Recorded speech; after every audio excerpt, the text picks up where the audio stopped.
I've actually got something kind of serious to talk to you about. I got a haircut. You like that? I did it myself. What do you think of that? That's not the serious thing. I've actually got something serious because it's a realization that I have that really fundamentally changed my view of myself, of other people, even to some degree, like the meaning of life. That sounds pretty big, right? You'll see what I mean here in just a minute. I'll tell you when it started.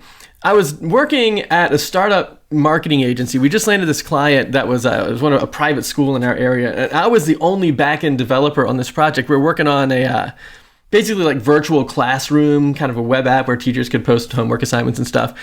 And I was like working really, really hard on it. And I was like fully devoted to everything. I was at work really late one night. And I remember the owner of the company came over and walked up behind me. We started talking. And she said something that I don't even think she would even remember that she said. It was just kind of in passing because I was working on this app and everything. And she said, hey, you know what? Technology is just a means to an end. And she was talking about how she didn't really care if I used PHP or Ruby on Rails or whatever the underlying technology was. Like we were talking a little bit about that, and she didn't really care about that. She just wanted to know if the teachers were going to be able to post their assignments, all that stuff. But that phrase, technology is only a means to an end, stuck with me for my whole... This was like, I don't know, golly, this is like 20 years ago. This is a long time ago. And I started to think about that, and it made me feel sort of like I was just a bridge to something else. Like I didn't really matter. What really mattered was the ultimate outcome. And I didn't really like that feeling. I felt like I was undervaluing my contribution or even myself.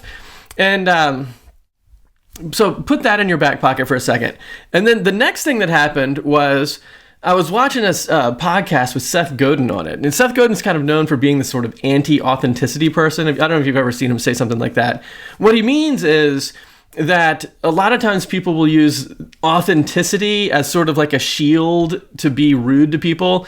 And then if you're being rude, you say, well, that's just how I was feeling. I was being authentic.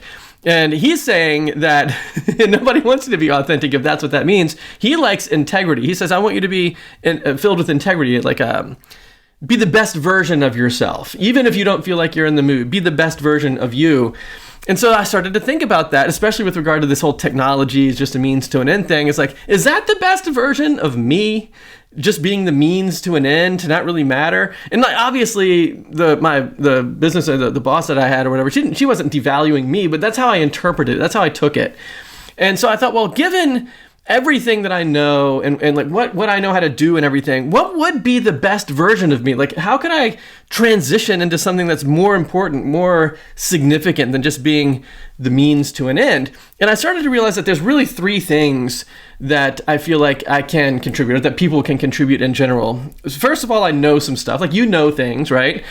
But you also have your own community of people. You have people that you're around that I'm not around. So you have the things that you know, you have your community, but you also have your own personality. Like your personality is not the same as mine. And that means that you're going to resonate with people that I don't resonate with and vice versa. And so we're going to have access to interacting with a different community in a different way with a different skill set.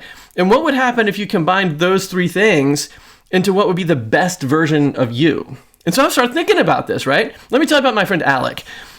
I met Alec when I was in my first year in college. So what was I, maybe 17 or 18 years old? And Alec, he was kind of a nerdy person. Like he had glasses and he was sort of balding, even though he was still in college and stuff.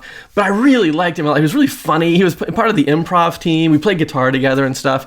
And I remember one time we were in the cafeteria having dinner together. It was like me and Alec and I don't know, a couple of other people, a couple of girls were on the other side of the table that were his friends.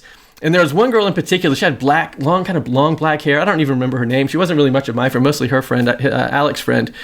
And she was upset. She had like this bad day, and I don't really know what was going on. But Alec gets up from the table, leaves for a few minutes, and then comes back with some hot dogs.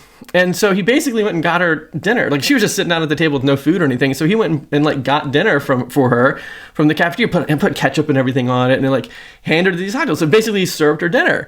And then she starts getting mad at him and like crying and like, obviously she had already had a bad day. And what had happened was the ketchup on the hot dogs set her off. Like she didn't want the ketchup on the hot dogs. And so she gets mad at Alec for putting the ketchup on the hot dogs. And I'm sitting here watching this whole thing thinking, what's going on? This is crazy, right? But I don't say anything, right? I'm just sitting there observing. And then, the evening goes on or whatever. We leave the cafeteria. And I said, Alec, I got to tell you, what was going on with the ketchup on the hot dogs? Because he starts to apologize. Like before we left, he was like, oh, I'm so sorry. I'm sorry about what happened here. And so I'm saying, like, why would you apologize? Like, you went out of your way, you got her dinner, you served her the best that you knew how. And then she starts giving you a hard time about it. Why would you say that you're sorry? And he said, well, I'm not sorry about the ketchup on the hot dogs. I'm sorry I hurt her. And that kind of blew my mind. It blew my mind because I just was not thinking about that. But that's an example of how Alec took his community, his personality, the stuff that he knows how to do, and combined that in a way that just blew my mind. It changed me forever. Like I've always had a shift in my mentality regarding how I treat other people because of that one event. In my first year in college, instead of having dinner with Alec, and so what would happen if you combined your knowledge and community and person? Like, how are you going to have that kind of an impact on people? I remember the summer that Alec died. It was the summer right after this dinner. I had come home from college, and I don't know how my mom knew this, but I think maybe she'd gotten a letter from the school, and it had said Alec had passed away. He had an aneurysm. And she was crying. And I was like, Mom, why are you crying? It's like, you didn't even know him. And she said, I didn't want to have to tell you this, and I can't stop thinking about his mom. And that was heavy. But Alec had a huge impact on me. And he had a huge impact on a lot of people because of those three things. Like, he has the ability, and you do too, and I do too. We all have the ability to have a major impact on people when you combine those three things about what you know, your community, your personality, and putting all that together. So back to Seth Godin. So he wants us to be the most integrous person we can be. Like, what's the best version of us, even if we're not in the mood for that? And so the way that I took that, if you go all the way back to, technology is it's just a means to an end, and I didn't want to feel like just a bridge to somewhere. I thought, well, how can I proactively combine my knowledge, my community, my personality in a way that helps the most people achieve the best outcomes that I can? Because there's certain things that only I can do. There's certain things that only you can do because of that unique circumstance. And if you just sit around waiting for people to tell you what to do, then you're missing out on that. It's not that you're missing out on it. It's not just that you're missing out on that, but the world is missing out on what you have to contribute.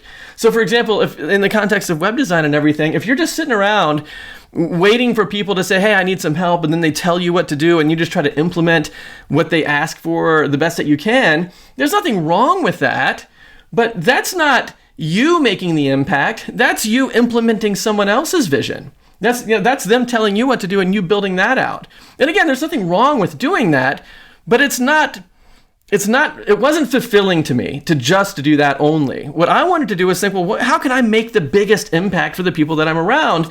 And that's where I came up with this concept of, well, what if I just built out a solution first?